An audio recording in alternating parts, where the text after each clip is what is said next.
Hello everyone, this presentation will be introduced assessment framework for 5th grade mathematics. It shows how assessment is used not only to measure learning, but also support and guide students during the learning process. I say assessment as a journey. This framework is based on the idea that assessment is not judgment, but a learning journey. Assessment helps students understand where they are, where they can go, and how they can improve themselves. Why this framework? This framework is aligned with the Ministry of National Education curriculum and focus on student-centered learning. Assessments are chosen to support understanding and provide useful feedback, not just scores. Main learning areas of this term. This first term focuses on geometry, polygons, and numbers and measurements. Each learning area needs different type of assessment to measure both understanding and skills. UBD. This framework follows the understanding by design approach. First, learning goals are defined. Then, evidence of learning is planned. Finally, instruction is designed to match these goals. And three type of assessment for as of learning. Assessment for learning guides teaching, assessment as learning supports students' reflection, and assessment of learning shows what students have achieved. Together they create balanced assessment system. And I created a learning map. This learning map has show how assessment is planned across 18 weeks terms, and it shows for each week when I use assessment as learning for learning of learning or diagnostic assessment, summative assessment kinds. In here you can see. And assessment for learning.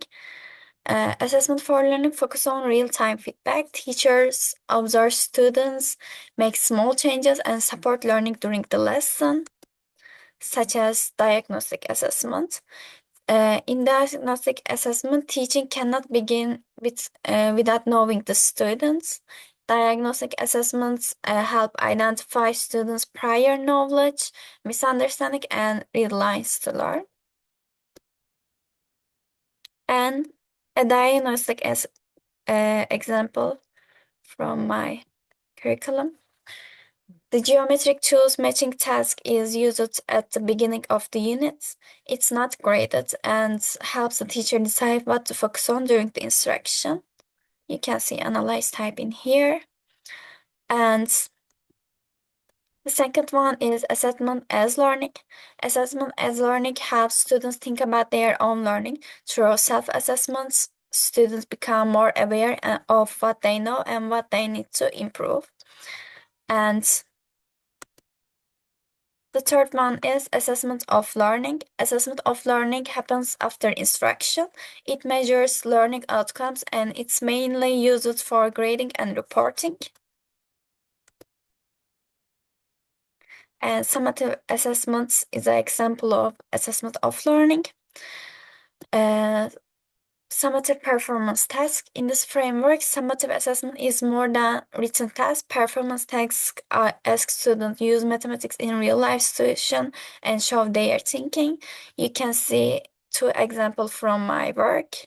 One of them is calculating budgets, and the second one is creating squares.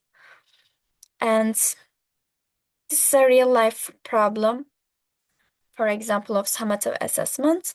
In the parquet flooring text, students calculate area, compare costs, and explain their choices. This task measures problem solving in a real life context. And measuring and rubrics are so important for all of them. Rubrics are used to make assessment clear and fair. They help students understand expectation and ensure consistent scoring. I created this rubric for this example. You can see. And Technology assessment. Technologies such as GeoGebra support visual learning. Students explore shapes and relationships before doing formal calculations. I used technology for creating triangles with circles, for example. And cognitive levels. Assessment are designed using Bloom taxonomy. They move from remembering and understanding to higher level thinking, such as analyzing and creating. You can see I decided their levels from remember to create. And I want to talk about my professional development. This project helped me see assessment as a learning tool, not just grading. It improved my understanding of assessment and supported my growth as a teacher. And reflection. One challenge was keeping balance between assessment types and difficult levels. This challenge helped me design assessment more carefully and intentionally. And closing. In conclusion, this framework sees assessment as the start of meaningful learning. Its goal is to understand students and guide their learning and help them reach their potential. And that was all. Thank you for listening.